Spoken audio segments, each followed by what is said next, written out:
काय लालेजी तुम्ही, कशाला तिकडे एवढं बोलायचं? हा, रणजो हे माहिती ना तुम्हाला कशी. आपण दुर्लक्ष करायचं, मोठी माणसं आहेत ती, नाही लय लक्ष द्यायचं. कशाला एवढी तणतण करायची गरज आहे? एवढी चिडचिड करायची काय गरज आहे का? मग दुसरं काय करायला पाहिजे होतं मी? येड लागलंय ना मला चिडचिड करायला. आणि तुम्ही तरी कशाला आलात इथं माझ्या माग? तुम्हाला पण त्या माधुरीशी लग्न करायचं होतं ना, जा करा. काय बोलताय तुम्ही? तुमच्या माग नाही येणार तर कुणाच्या माग येणार मग? हा, आणि त्या माधुरीशी लग्न करायचं असतं तर कवच केलं असतं मी. खोटं, माझं मन राखायला बोलताय. अहो खरं बोलतोय, खरंच बोलतोय. हा तुम्हाला खोटं वाटणारच, तुमच्याशी वागलोय पण तसाच ना मी.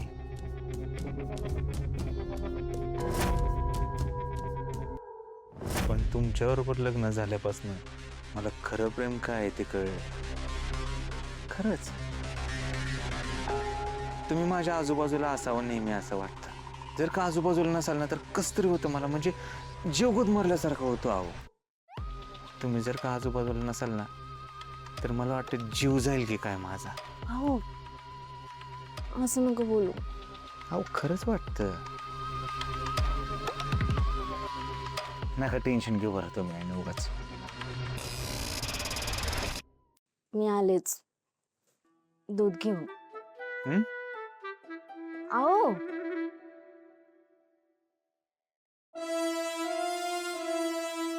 काय चाललंय इथे? नकली गोपाळचं आयुष्य जगता जगता खऱ्या गोपाळसारखं राहावं लागतंय मला.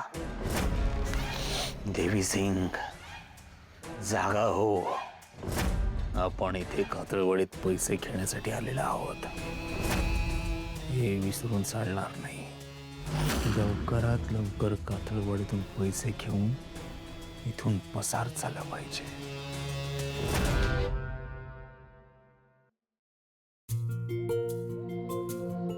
अगं माधुरी, अगं सोड. माधुरी सोड सोड म्हणते ना. काय ग, मी घासते, तुझा वर आराम कर आज जाऊन. नाही नको, मला कामाची सवय. हो असेल, पण तू आमच्याकडे पाहुणी आहेस की नाही आता, आणि मला तुला कामं सांगणं बरं नाही वाटणार. आणि तुला तुझ्या घरी काय कामं करायची तेवढी कर, पण इथे मी अजिबात करू देणार नाही. मला असं बसून राहायला नाही आवडत अगं. हो चालेल, तरी इथं काम नाही करायचं. जा आज जा. आर्या, एक बोलू का? तू आणि तुझा दादा खूप छान आहे. म्हणजे आपली फारशी ओळख नाही, पण तरी पण तुझ्या दादाने माझा जीव वाचवला. आणि मी या घरात आल्यापासून तू मला किती सांभाळून घेतलेस. माधुरी, काही विशेष नाहीये अगं त्यात. तुला खरं सांगू का, मला आणि माझ्या भावाला एकटं पडल्याचं दुःख माहितीये. आमचे आई वडील खूप लवकर वारले अगं. त्यानंतर आम्हीच एकमेकांचे आधार झालो ग. म्हणजे खरं तर दादा माझा आधार झाला. खूप सांभाळलं त्याने मला, कधीच एकटं नाही पडू दिलं. आणि तुला माहितीये, मला लवकरात लवकर एक मोठी बिझनेसवुमन व्हायचंय आणि दादाच्या नजरेत माझ्याबद्दलचा आदर, अभिमान, कौतुक बघायचंय. तुमचं बरं आहे ग. तुम्हाला आयुष्यात काय करायचं हे तुमचं आधीच ठरलंय. पण माझं तसं काहीच ठरलं नव्हतं ग. माझं एकच ध्येय होतं, ते म्हणजे माझ्या आवडत्या व्यक्तीशी लगीन करायचं. पण आता ते पण नाही होणार. माधुरी, तुला एक खरं सांगू का, माणसाला आयुष्यात देत राहावं बघ. हा, पण त्या बदल्यात आपल्याला काहीतरी मिळेल याची अपेक्षाच ठेवायची नाही. खूप अपेक्षा ठेवल्या ना आयुष्याकडून, आपल्या वाट्याला फक्त अपेक्षा भंग येतो. त्यामुळे जे काही आपल्या पदरात पडले तेच आपलं नशीब म्हणायचं आणि पुढे चालायचं. आणि कसं आहे अगं, तू एका जागी अडकून राहिलीस तर आयुष्य जाणार आहे का पुढं? नाही ना. एकाला अपयश आलं ना, दुसरं शोधायचं. आणि आयुष्यात खूप काही गोष्टी असतात ग करण्यासारख्या. खरं आहे तुझं. मी ना उद्याच घरी जाते. माझे घरचे वाट बघत असतील. तू कुठेही जात नाहीयेस. अहो पण एका सज्ञान मुलीचं लग्न तिच्या परवानगीशिवाय लावणं, बळजबरीनं लावणं, हे नैतिकतेला धरून नाहीये. कायद्यानेही गुन्हा आहे तो. तुझ्या आईवडिलांशी बोललोय मी, कुठेही जायची गरज नाही. अहो पण पप्पांचं काय नाही, पण माझी आई माझी लय काळजी करत असेल. तिला उगाच कशाला त्रास. हा विचार विहिरीत उडी मारायच्या आधी करायला पाहिजे होता. तू इथेच राहतेस, कुठेही जात नाहीस. आता या विषयावर चर्चा बंद.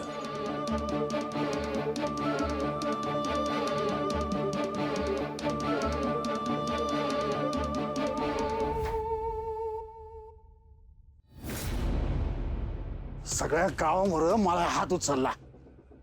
हे कोण समजते स्वतःला? कोण समजतोय? ह्यो काय मोठा जागीरदार लागून गेला वय. ह्याला माझा हिसका दाखवलाच पाहिजे.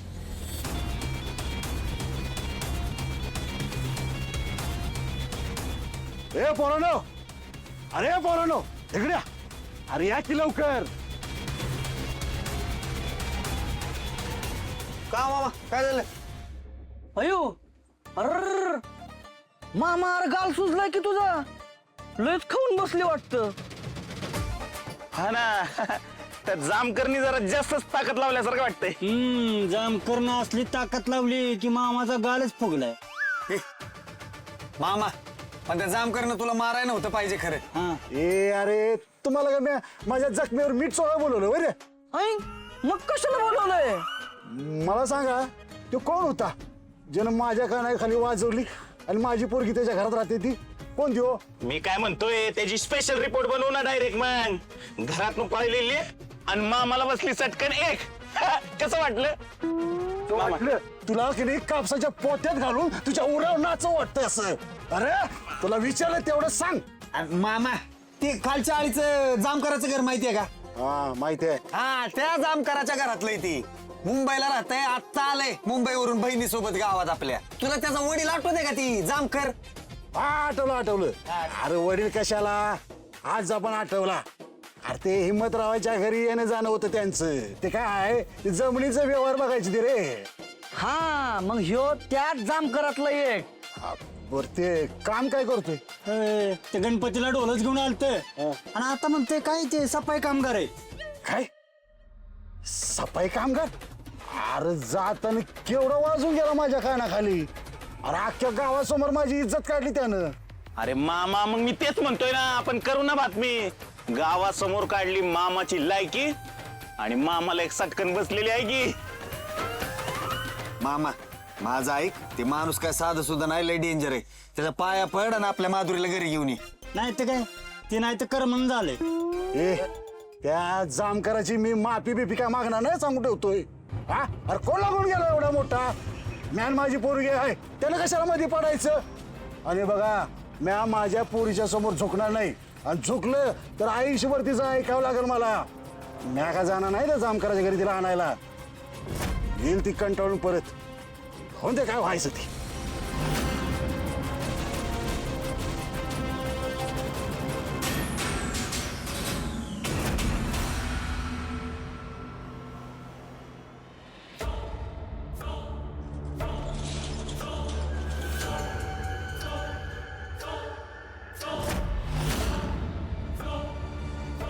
सगळे फासे उलट पडत चाललेत. त्या माधुरीला पण जामकरलाच भेटायचं होतं. माधुरी जर का जास्त दिवस त्या आर्यासोबत राहिली तर माझ्याबद्दल तिला काय सांगेल याचा निर्णय. मला काहीतरी केलं पाहिजे. त्या माधुरीला आर्याच्या घरातून परत आणलंच पाहिजे.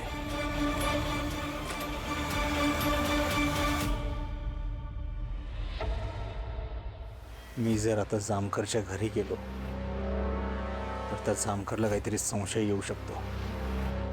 त्यात ती पावट माधुरी त्या आर्यासमोर मला त्याच्याशी लग्न करायचं म्हणून मागे लागेल. काहीतरी केलं पाहिजे मला काय.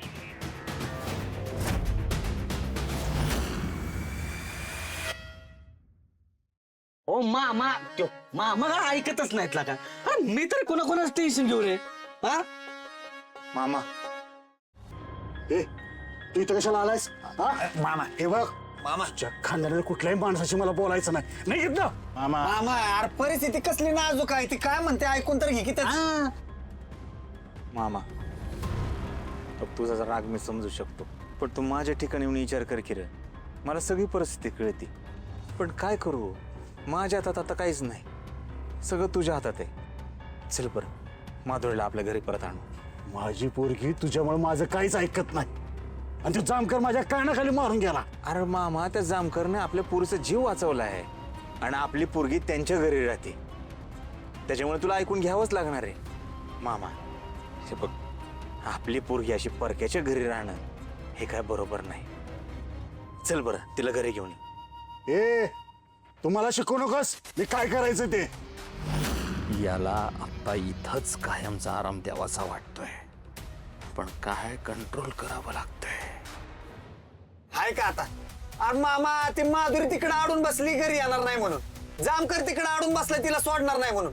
तू इथं आडून बसलाय, तिला आणणार नाही म्हणून. आणि एवढा निस्वार्थी भावनेने देव माणूस तुला समजवतोय, तर तू त्याला आडग्यात काढायला लागलाय. अरे सगळ्यांनीच असं वागल्यावर कसं व्हायचं? जित्या, नका काय बोलतीस, ग बस. मामा फक्त तू माझ्यापेक्षा मोठा आहे, तुला 4 गोष्टी जास्त कळतात, पण आपली पोरगी अशी दुसऱ्याच्या घरी राहणं बरं दिसतं का? बरं, ही गावात कळलं, गावाच्या बाहेर कळलं तर आपल्या पोरीचं लग्न होईल का? चांगलं स्थळ सांगून येईल का, सांग बरं. आणि एखादं स्थळ चांगलं सांगून आलं बी आणि हे सगळं प्रकरण ऐकून त्यांनी नकार दिला, केवढ्याला पडेल ते आपल्याला? हा, नाहीतर काय, मी काय म्हणतोय त्याच्यावर विचार कर बरं. या समाजामध्ये पुरुषाला कोण काय बोलत नाही र, सगळे बोलतात ते बाईला. त्याच्यामुळे मला असं वाटतं तू ह्याच्यावर विचार करावा. अहो, माझं काय चुकत असेल ना, बिंदास तू मला बोल, बिंदास बोल, पण तू ह्याच्यावर विचार कर. काय आपल्या माधुरीच्या आयुष्याचा प्रश्न आहे रे.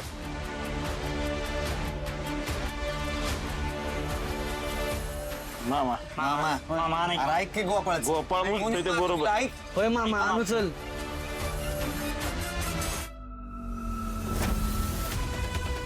आणतो.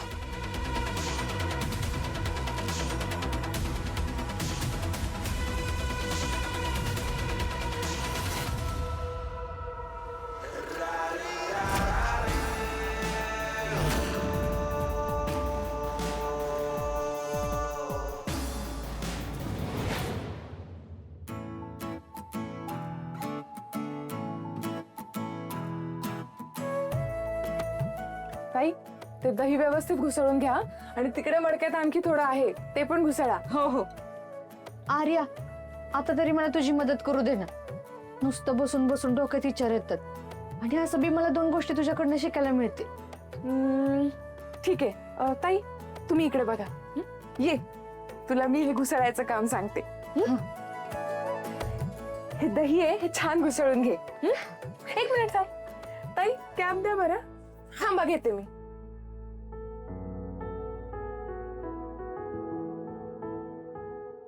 मस्त, घे.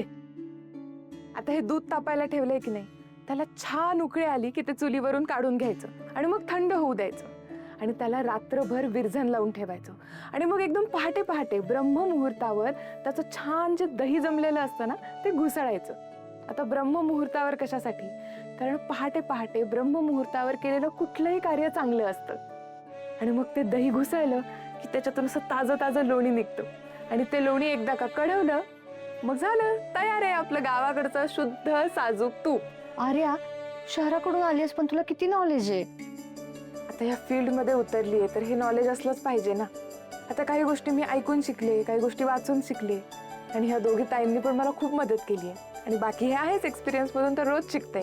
तुला माहितीये मला काय वाटतं, माणसाने शिकत राहिलं पाहिजे. शिकणं थांबवलं तर यश कसं मिळेल? मला पण स्वतःचं करायची आधी लई इच्छा होती, पण घरच्यांनी काय करूच दिलं नाही. मला ना मुंबई पुण्याला जाऊन इंजिनियर व्हायचं होतं, पण एकटी पोरगी कशी लांब जाणार ना, म्हणून पप्पांनी पाठवलंच नाही. त्यांना काळजी होती ना माझी. काळजी खरे, पण अगं ह्याच काळजीपोटी कितीतरी बायकांना त्यांच्या मनाप्रमाणे जगताच येत नाही. गाव असो शहर असो, एका स्त्रीचं मन मारून जगणं सगळीकडे सारखं आहे. मामा, लय चिडचिड करू नको. हा, वॉइस प्रेमानं बोल जरा. काय आम्ही कसं माधुरी संग बोलतो तसं. माधुरे, हे माधुरे, बाहेर ये. अरे बाहेर ये म्हणतो ना वा.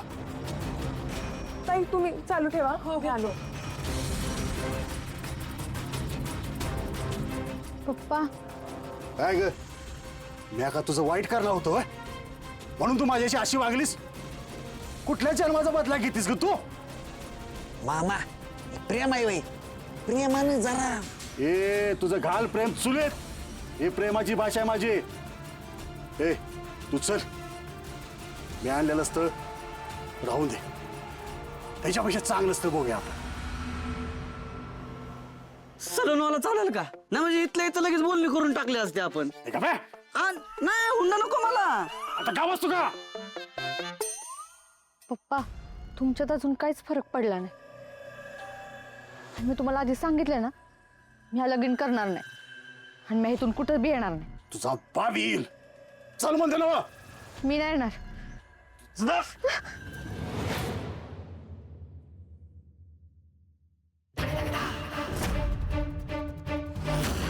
तिला हात लावायचा नाही. तोडून टाकी ना.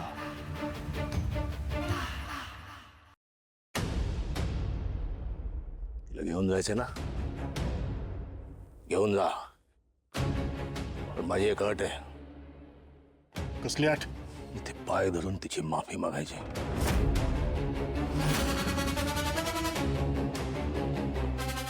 मी काय माफी मागू तिची? हा तिला जन्माला मी घातले का तिने मला घातले? आणि तुझं काय करू रे? तू बाजूला हो नाहीतर पोलीस स्टेशन जाईन मी.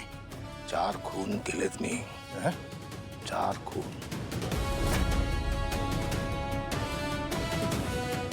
गंमत गंमत केली मी. अशी गंमत करत असतो मी अधून मधून. जा पोलिसात जा.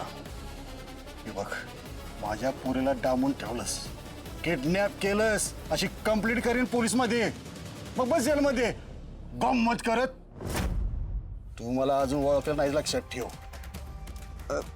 ही माधुरीचा पप्पा दिल मी ओळख करून. ए, याला सांग माझा राग किती वाईट आहे त्यो. पप्पा उगाच यांना त्रास देऊ नका. जा पोलीस स्टेशनला जा. तुम्ही सुद्धा याच्या बरोबर आहे का? कोण आम्ही? नाही नाही हे आम्ही इथनं चाललो होतो.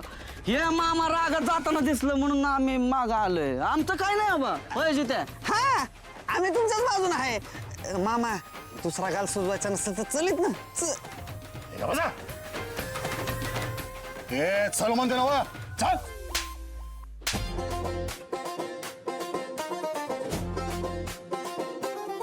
तुला सोडणार नाही मी लक्षात ठेव. तुम्ही कशाला मध्ये पडणार रे? त्याचा मुर्दा पाडला असता मी. मुर्दा पाडणार हा. आहे. जा पाडा पाडा जा जा जा जा पाडा. अरे थांबा. माधुरी घरला येऊन दे मग पाडतो याचा मुर्दा. मामा तुझं ही काम एकच माणूस करू शकते आता. कोण? गोपाळ गोपाळ अहो आपली माधुरी फक्त गोपाळचं ऐकते आणि जामकरला बी गोपाळ समजू शकतो आणि माधुरीला सुखरूप घरी घेऊन येऊ शकतो. जावा आत्ताच्या आत्ता गोपाळच्या पाया पाडा. ए अजिबात नाही. माझी पोरगी घरला आणले तर चालेल पण त्याची मदत घेणार नाही मी. सगळी गेली खड्ड्यात. माझी पोरगी गेली गोपाळ गेला आणि हे जामकर पण गेला. गंमत.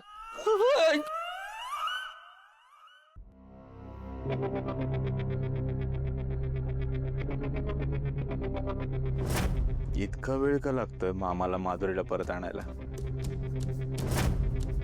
काय झालं असेल नक्की? स्वतःला काय हुकुमशाही समजतो काय? माझी पोरगी मी काय पण करेन. हे कोण लागलाय? हा म्हणजे आपण येडे काम धंदा सोडून ह्याच्या मागे जायचं म्हणजे नाहीतर काय. इकडे काय झालं? माधुरी कुठे? आता यायचं नाही म्हणली घरी. आणि तो जामकर पक्या मामाला म्हणला की आधी हिचं पाय धरून माफी माग तरच घरी पाठवेल. म्हणजे अरे पक्या मामा पाय पडाय नाही म्हणले आणि यानं त्या जामकरला पाक पोलिसात जायची धमकी दिली तरी घाबरला नाही तू गडी.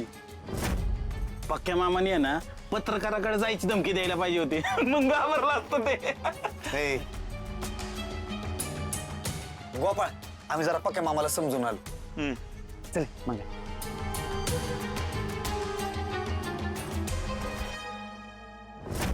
त्या जामकरला माधुरीच्या प्रकरणात एवढा इंटरेस्ट काय?